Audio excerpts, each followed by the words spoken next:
Hello, in this session we will talk about what is MVC. This is Hassan Mir from 02protraining.com. So first thing first, MVC stands for Model View Controller, and it is a software design pattern or a software development methodology. So the main objective of Model View Control design is to promote code usability and also to implement separation of concerns. What exactly do we mean by implementation of separation of concerns? We will discuss that in coming slides. So the MVC model calls for the division of a software or application into three main components: model, view, and controller. So the model component contains the brains of the application. What is this software supposed to do? What is the logic? So the whole software logic goes in this component, consisting of business rules as well as applications data. The view component is the presentation layer. It has all the information on what to display on the screen, what would be the colors, what would be the layout, and how many fields, and so on. So the view component is basically the presentation layer. Model component is the brains of the software. The controller component's job is to handle communication between users and the model. Users will be interacting using the interface that is produced by the view component, and whenever they interact, the communication will be handled by the controller. So the controller will receive the interaction and it will send the interaction to the model, which will perform certain tasks based on the business logic and will give the data back to the controller, which will then display the data to the screen using one of the views that exist in the software.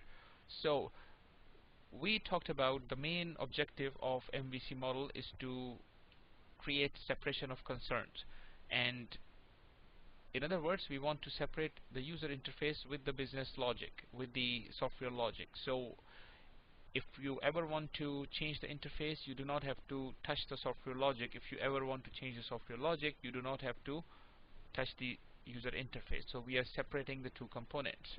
So this is the main benefit you get out of the MVC model. So here is an example. So we have 5 players here: users, the database, and the 3 components of the software. Usually the data resides outside the software, so that's why I have shown that as a database, a separate component here.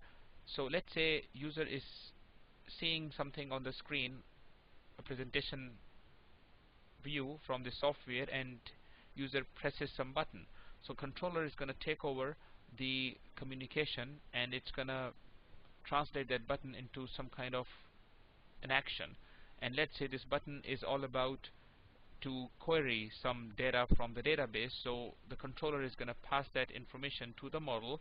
Model will do the query in the database. Database will return the results back to the model. Model is going to return the results back to the controller. Now controller will decide which of the views to use to display the information back to the user, and using this view the information will be presented back to the user. So the colors, the layout, and the whole presentation is contained within the view, and what data to display using that presentation layer has been returned by the database to the model, and that data will be displayed on that screen to the user. So we have separated the view from the not only the data but also the business logic. The MVC concept is not new. It was presented in 1970s by programmers of Smalltalk, which is an object-oriented language, and it was implemented in the later version Smalltalk 80 in 1980s. And in 1988 it was presented as a general concept which could be implemented in other programming languages as well. So it is a common and almost a standard model which is used in all the languages, not only on World Wide Web but also on languages that create desktop applications. So PHP, Java, ASP, and other languages use MVC model.